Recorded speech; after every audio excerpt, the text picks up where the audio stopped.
وفاق المدارس سے علیحدہ ہونے کے تو کچھ نقصانات ہیں۔ مثلاً عام فضا یہ ہے اور عام ذہنیت یہ ہے کہ وفاق المدارس کے ساتھ ہمیں رہنا چاہیے، اور اس کے سند کی حیثیت ہے، ایک برکت ہے، ایک نسبت ہے، وہ ساری چیزیں ہیں۔ اور اس وجہ سے جو ہے ان اداروں میں جو مجمع العلوم کے ساتھ ملحق ہیں، ان میں طلباء کی تعداد بھی متاثر ہوئی ہے۔ لیکن مجمع العلوم کے سامنے کبھی یہ بات نہیں رہی ہے کہ ہماری تعداد کہیں متاثر نہ ہو جائے اور ان کو کیسے بچایا جائے، ورنہ اس کے بھی مختلف طریقے تھے، اور اگر وہ طریقے اپنائے جاتے تو شاید تعداد بھی بالکل متاثر نہ ہوتی بلکہ پہلے سے بھی بڑھ جاتی۔ جیسے آپ خود جانتے ہیں مدارس کے حوالے سے کہ بہت سارے ادارے ہیں جہاں تعلیمی معیار بالکل کمزور ہے، لیکن وہ سہولیات اتنی دیتے ہیں کہ بہت بڑی تعداد وہاں آتی ہے، یا کوئی خاص ایسا کچھ ہوتا ہے جس کی وجہ سے طلباء صرف معیار کی وجہ سے مدارس میں نہیں آتے۔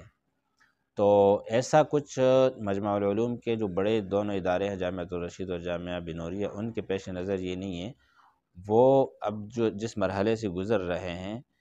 تو اس کو وہ اسی طرح انہوں نے گزارنا تھا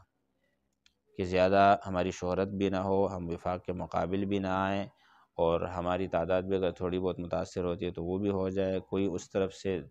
تنقید ہوتی ہے وہ بھی ہوتی رہے، ہم جواب نہیں دیں گے۔ یہ سوچا سمجھا ہے، اور میں سمجھتا ہوں کہ ان دو مدارس کو تو کوئی نقصان نہیں ہوا ہے، اور اگر ان کا جو پروگرام ہے یا جو ان کی نظر ہے یا جو ان کے اہداف ہے، اگر یہ اس میں مخلص اور سنجیدہ ہے اور ہمارے خیال میں ہیں، تو آگے جا کر انہوں نے کام کرنا ہے، اور آہستہ آہستہ کام کرنا ہے، مضبوط بنیادیں قائم کر کے، اور اس تناؤ کی کیفیت سے نکل کر یہ پھر جو ہے اپنا اثر بڑھائیں گے، اور ان کی طرف کچھ رجوع بھی ہوگا، لیکن ان کے ٹارگٹ جو ہے میں یہ چیز نہیں ہے کہ وہاں سے مدارس کٹ جائے یہاں آ جائے۔ یہ ایک تجربہ کرنا چاہتے ہیں، اور اس تجربے کے لیے وہ کہتے ہیں کہ فی الحال 2 بڑے مدرسے کافی ہے، چھوٹے موٹے اگر مدرسے کچھ ملتے ہیں، اور اگر اس کا کوئی فائدہ ہوا تو ہم وفاق المدارس اور مسلک دیوبند ہی کا کام کر رہے ہیں، اور اگر کہیں یہ تجربہ ناکام ہوا تو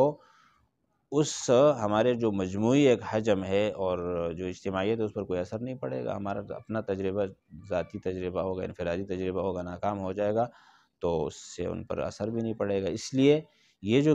بعض لوگ تاثر دیتے ہیں کہ ان کا مقصد ہے اس کو نقصان پہنچانا اور اس کے مقابلے میں آنا، ایک متوازی نظام متعارف کرانا، ایسا نہیں ہے۔ تو میں سمجھتا ہوں کہ کوئی نقصان ان اداروں کو نہیں ہوا ہے، اور یہ ہمارے ٹارگٹ میں بھی نہیں ہے کہ ہم کوئی بہت بڑا فائدہ حاصل کرنا چاہتے ہیں یا اس بورڈ کو کمزور کرنا چاہتے ہیں یا ان کے مقابلے میں اپنی کوئی نمایاں حیثیت دکھانا چاہتے ہیں۔ ایسا کچھ ہماری نظر میں اور ہمارے پیش نظر ہے ہی نہیں۔